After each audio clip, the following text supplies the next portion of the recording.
The ceremony was already half finished when Commander Elias Vance realized his name had been called.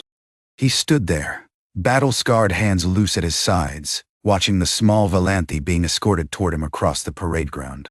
The creature barely reached his chest, its luminescent skin pulsing with soft blue patterns that Vance had learned to recognize as anxiety during his years fighting alongside and against their kind. "Commander Vance," Admiral Chen's voice cut through his confusion. "For your exceptional service during the siege of Kethros Prime, you are hereby granted a Velanthi Companion of the Third Circle. This is a diplomatic honor of the highest order." Vance didn't move, didn't salute, just stared. The Velanthi stopped 3 feet away, its large obsidian eyes fixed somewhere near his boots. The bioluminescent patterns on its arms flickered rapidly, embarrassment, perhaps, or fear. It was young, Vance realized, barely past what their species considered adolescence. "With respect, Admiral," Vance said, his voice flat. "I didn't ask for this. No one asks, Commander. That's what makes it an honor." Around them, other soldiers watched. Some with envy. A Velanthi Companion was rare, a sign of tremendous respect from the former enemy turned uneasy ally. Others watched with something closer to pity. They knew Vance. Knew what he'd lost at Kethros. Knew why he preferred to work alone. "What's your name?" Vance asked, not looking at the creature. "I'm called Sethri." The voice was soft, melodic, with the characteristic harmonic undertones of the Velanthi. "I understand this arrangement may not be desired. You understand correctly."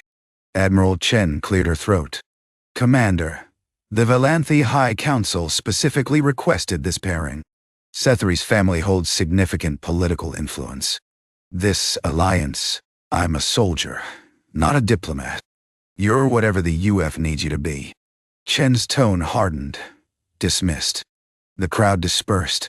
Vance stood rooted to the spot, watching officers and enlisted personnel file past, some offering congratulations that felt more like condolences. When the parade ground finally emptied, only he and Sethri remained. "You may leave me here," Sethri said quietly. "I can request reassignment. Explain that the pairing was incompatible." Vance finally looked at the Velanthi directly.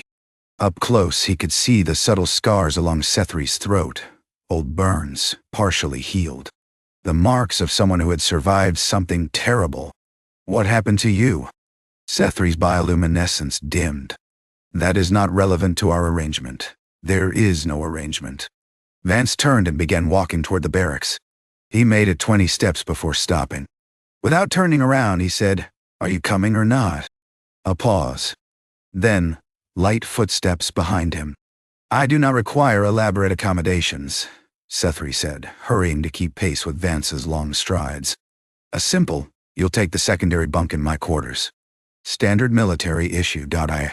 If you have dietary requirements, submit them to the mess hall by 600 tomorrow."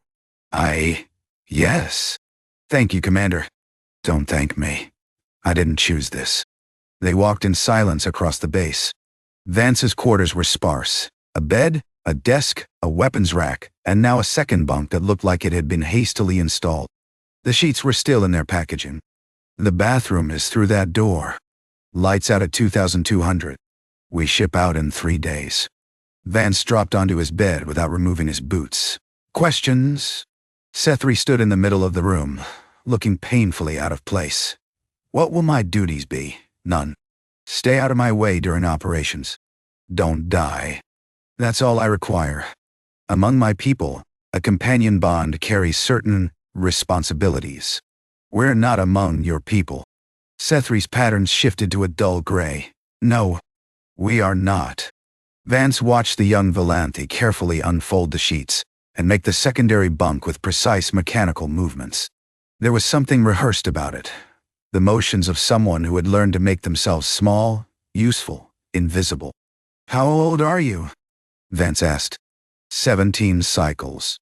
"By your measurement, approximately 22 years.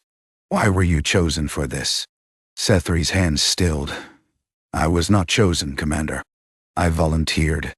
"Why?" "Because no one else would." Vance had no response to that. He turned to face the wall, listening to the soft sounds of Sethri settling into the unfamiliar bunk. The base's environmental systems hummed their constant white noise. Somewhere in the distance, a transport ship's engines roared to life. "Commander, what? I will not be a burden to you. Whatever you may think of this arrangement, I am capable of caring for myself." Vance closed his eyes. "Get some sleep, Sethri. The next 3 days will be the only rest we get for a while." In the darkness, Sethri's bioluminescence cast faint patterns on the ceiling. Complex, shifting, unreadable. Like a language Vance had never bothered to learn. The mining station on Hellas 7 had been under siege for 6 days when Vance's unit made planetfall.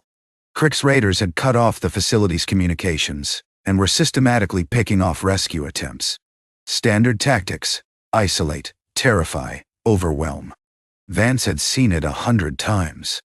Had stopped it almost as often. What he hadn't anticipated was Sethri, crouched in the transport's cargo hold, checking a medical kit with surprising efficiency. "You should stay with the ship," Vance said for the 3rd time. The briefing indicated potential civilian casualties. "You will need a medic. We have field medics, who are currently deployed to Sector 9. Sethri's obsidian eyes met his without flinching. "I completed emergency medical training before joining this assignment. I am qualified." Vance checked his rifle's charge. "If you die out there, it creates a diplomatic incident. If people die because I stayed safely aboard, it creates a different kind of incident." Sethri shouldered the medical pack. "One I am not willing to live with." The transport shuddered as it touched down. Around them, soldiers ran final checks, chambered rounds, exchanged the dark humor of people about to walk into death's waiting room. Sergeant Morrison paused beside Vance. "Commander, the alien. Sethri stays with me. Direct fire support only. Keep the medic within arm's reach at all times." Morrison's eyebrows rose, but he nodded. "Understood, sir." The first wave hit them 40 meters from the station's breach point. Crick's fighters poured from concealed positions, their chitinous armor reflecting the dim light of Hellas 7's dying sun. Vance moved on instinct. Cover, aim, fire, advance. The familiar rhythm of combat. Beside him, Sethri matched his movements with unexpected grace. Not fighting. The young Velanthi carried no weapon, but flowing through the chaos like water, always exactly where needed, never where bullets were flying. "2 wounded northwest corner," Sethri called out. "I can reach them." "Negative." "2 exposed." "Commander, they will die in approximately 4 minutes without intervention." Vance cursed and laid down covering fire. Morrison suppressed that elevated position. "Sethri, move. Now." The Velanthi sprinted across open ground, bioluminescence flaring in a pattern Vance had never seen, bright, almost aggressive. A Crick's fighter turned, weapon raised, and Vance's shot took it through the throat before the trigger could be pulled. He didn't think about it. Didn't analyze it. Just moved to the next target. By the time they cleared the station's exterior, Sethri had stabilized 3 wounded and was working on a 4th. Blood, both human red and Crick's blue, stained the young Velanthi's hands. The bioluminescent patterns were dim, concentrated, focused. "You're hit," Vance said, noticing the dark fluid seeping through Sethri's sleeve. "Superficial. The wounded take priority." "Let me see." "Commander, there are still—" "Let me see." Sethri's jaw tightened, but the Velanthi extended the injured arm. A grazing wound, deep enough to scar but not life-threatening. Vance pulled a field bandage from his own kit and wrapped it with practiced efficiency. "This will need proper treatment when we're back on base. I'm aware. You should have said something." There was no time. Sethri pulled away, returning to the wounded soldier. "Why did you shoot that fighter? It was aiming at you. You were engaged with 2 targets on your left flank. Taking that shot exposed you to return fire for approximately 1.3 seconds. Vance reloaded his rifle. So that was tactically inadvisable. Maybe. Then why did you do it?" Vance didn't answer. Instead, he moved toward the station's breach point, rifle raised. "Morrison, we're going in. Sethri, stay behind me." They cleared the station room by room. Crick's resistance crumbled once their outer line broke. They weren't built for close-quarters fighting, relied too heavily on ambush tactics. By the time the last hostile fell, Vance's unit had secured 47 surviving miners and eliminated the Crick's command structure. Textbook operation. Minimal casualties. On the transport back to base, Sethri sat beside Vance in silence. The young Velanthi's hands had been cleaned, but traces of blood remained beneath the fingernails. The wound on Sethri's arm had been properly dressed, though Vance suspected it hurt more than Sethri was admitting. "You did well today," Vance said finally. "I did what was necessary. Most people freeze under fire their first time. You didn't." Sethri's patterns flickered, something complicated, layered. "It was not my first time." Vance thought of the scars on Sethri's throat. The way the young Velanthi had moved through combat, not like a novice, but like someone remembering. "The burns," he said. "When did that happen?" 3 cycles ago. During the raid on Velanthi Prime. "You were there?" "I was in the capital. With my family." The patterns dimmed. Most of them did not survive. Vance said nothing. There were no words that could touch that kind of loss. He knew that better than most. "You asked why I volunteered for this assignment," Sethri continued. "My family's political influence died with them. I have no standing among my people. No purpose. When the council sought a companion for the human commander who held the line at Kethros," Sethri's voice trailed off. "I thought perhaps I could find meaning in service. You thought I would protect you?" "No, Commander." Sethri's dark eyes met his. "I thought I could protect someone else. For once." The transport rumbled through the void. Outside the viewport, stars burned cold and distant. "That shot I took," Vance said quietly. "The one that was tactically inadvisable." "Yes?" "I wasn't thinking about tactics." Sethri's bioluminescence shifted. Something warmer, softer. "I know." They didn't speak again for the rest of the journey. But when the transport touched down, Vance waited for Sethri to disembark first. It was a small thing, barely noticeable, but Sethri noticed. The distress signal came at 347, tearing Vance from a dreamless sleep. "All units, this is command. We have a colony ship under attack in the drift. Vessel Esperanza, 4,000 civilians, engines disabled. Crick's hunting pack, estimated strength, overwhelming." Sethri was already moving, pulling on equipment with efficient speed. In the 3 months since Hela 7, the young Velanthi had transformed. Still slight, still soft-voiced, but carrying a quiet confidence that hadn't been there before. 4,000, Sethri murmured. "The medical teams will be stretched thin. We're not going for medical support." Vance strapped on his armor. "We're going to buy them time to evacuate. Against overwhelming force, against whatever shows up." He paused at the door. "This one's voluntary. You don't have to, Commander." Sethri's tone held an edge he'd never heard before. "Please don't finish that sentence." The drift was a graveyard of shattered moons and debris fields, perfect Crick's hunting ground. By the time Vance's unit reached the Esperanza, 3 attack ships had already attached to its hull like parasites. "We're boarding," Vance announced. "Objective is the reactor core. We blow their ships from inside. The pack loses its teeth." Morrison's voice crackled through the comm. "That's a one-way trip, Commander. Extraction window is 22 minutes. We make it, or we don't." Silence on the line. Then, one by one, acknowledgments from every member of the team. The breach was hell. Crick's warriors flooded the corridors, driven by pack frenzy. Vance's unit fought through blood and fire, marking progress in bodies and spent ammunition. Sethri stayed at Vance's shoulder, no longer just a medic but something else. A second set of eyes, a presence that warned of threats before they materialized. The young Velanthi had started carrying a sidearm after their 4th mission. Never used it, but it was there. "Reactor core, 200 meters, Vance called out. "Morrison, take your squad left, draw their attention." "Will?" The explosion came from nowhere. One moment Vance was running. The next, he was on his back, ears ringing, blood in his mouth. The ceiling had collapsed. twisted metal and debris pinning him to the deck. "Commander!" Sethri's face swam into view. The young Velanthi's patterns were flashing in distress, hands already working to clear the debris. "Leave me," Vance gasped. "Get to the reactor. Finish the mission."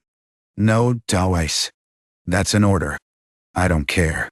Sethri heaved at a metal beam, bioluminescence blazing. "I am not leaving you." "Sethri, 4,000 people. Morrison's squad can reach the reactor. They're already moving." Another beam shifted. "I am staying with you." Vance grabbed Sethri's wrist. "You are not required to protect me." The young Velanthi froze. Those obsidian eyes, so alien, so unreadable, suddenly held something painfully human. "I know," Sethri said quietly. "That's why I do." The words hit harder than the explosion had. Vance released Sethri's wrist, and together they worked to free him from the wreckage. By the time he was standing, his leg was useless, compound fracture, probably arterial involvement. "You can't walk," Sethri said. "Then I'll crawl, or I carry you. You weigh half what I do. Then I drag you." Sethri's jaw set. "We move together or not at all." In the distance, Morrison's voice crackled through the comm. "Charges set. 60 seconds to detonation." Vance laughed. A broken, desperate sound. "We're not going to make it." "Probably not." Sethri pulled Vance's arm over narrow shoulders, taking his weight with a grunt. "But I have decided that dying alone is not acceptable. Not anymore." They moved through the burning corridors as the countdown ran. 30 seconds. 20. The extraction point was too far, the cricks too many.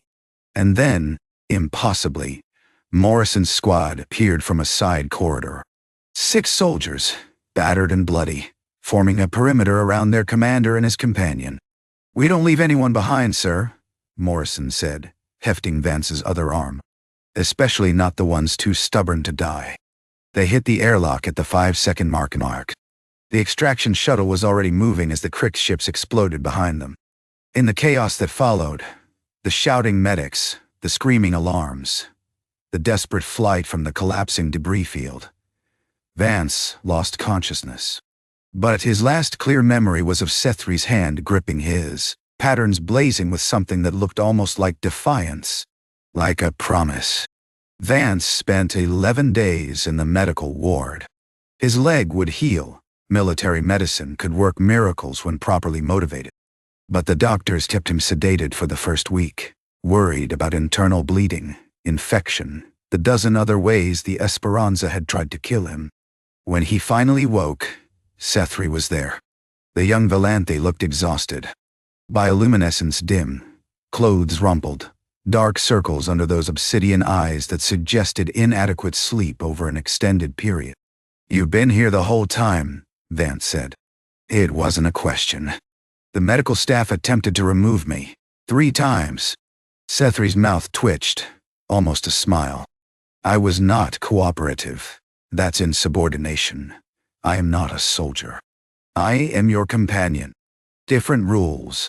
Vance tried to sit up and immediately regretted it. Sethri was there in an instant, adjusting the bed controls, arranging pillows with the efficiency of long practice. Vance asked. "Evacuated. 3,847 survivors. Morrison squad is being commended. Casualties 17, including Sergeant Morrison." Sethri's voice was soft. He did not survive the extraction shuttle. His wounds were too severe. Vance closed his eyes. Morrison had been with him for 6 years.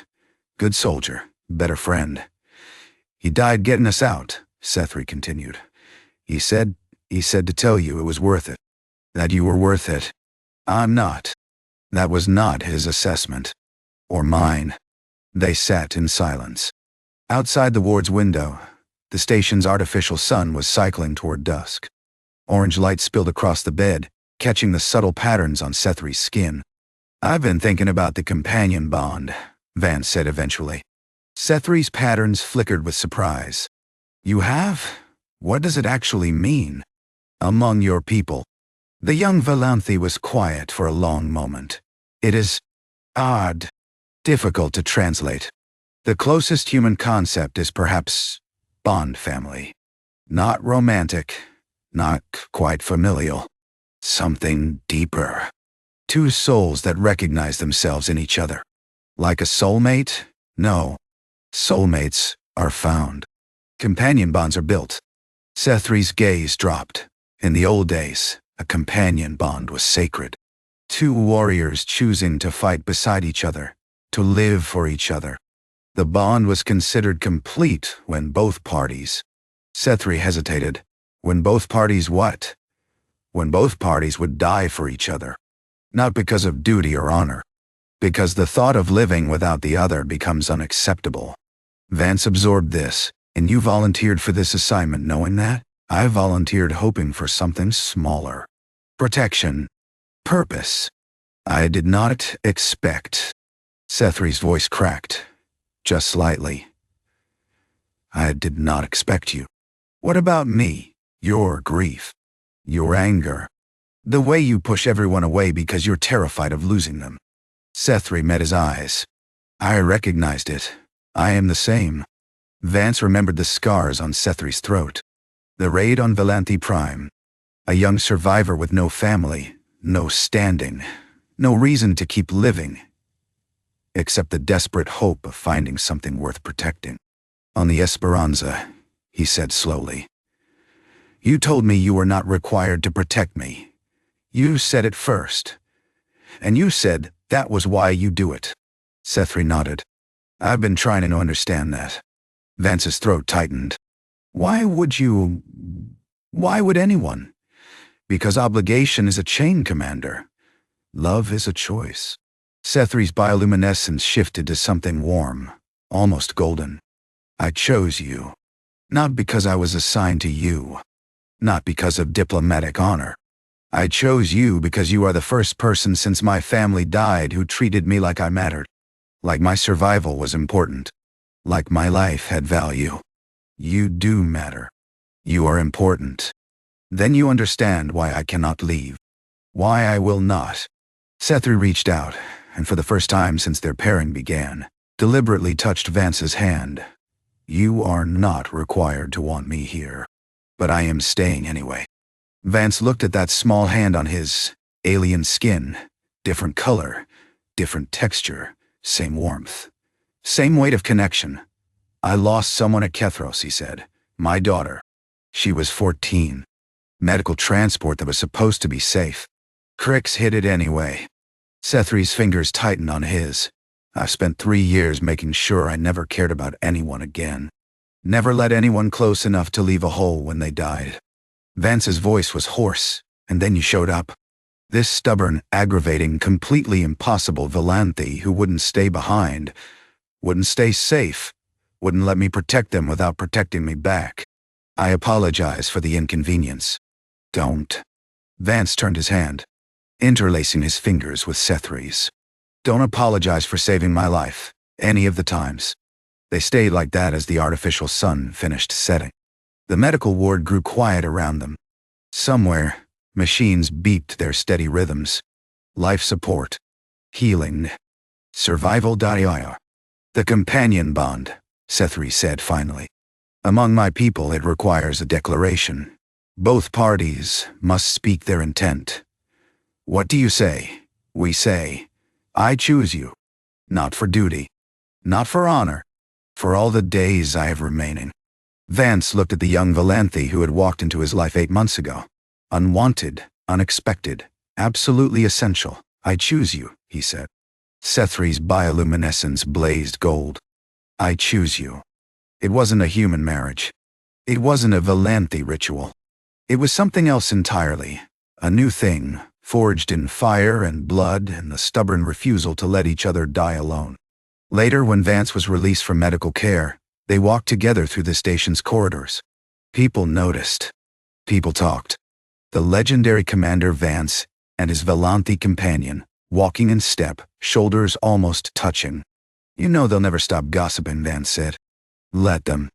Sethri's patterns rippled with contentment. I have spent my entire life being underestimated. Having someone beside me who knows my true worth is enough. Is it? Yes? Sethri looked up at him. Because you are not protecting me out of obligation. And I'm not staying with you because I need protection. Then why? Because we choose each other. Every day. And that is stronger than any requirement. Vance thought about duty. About honor. About the difference between what you had to do and what you wanted to do. He thought about Morrison, who died getting them to safety. About his daughter, who never got to grow up. About all the people he'd lost, and all the walls he'd built to keep from losing more. And he thought about Sethri, who had walked through every one of those walls like they were made of paper. You are not required to protect me, Sethri said softly, repeating the words that had become something like a prayer between them. Vance smiled, his first real smile in years. I know, he said. That's why I do. They walked on together, two broken things that had somehow become whole, into whatever war or peace awaited them. Not because they had to. Because they chose to.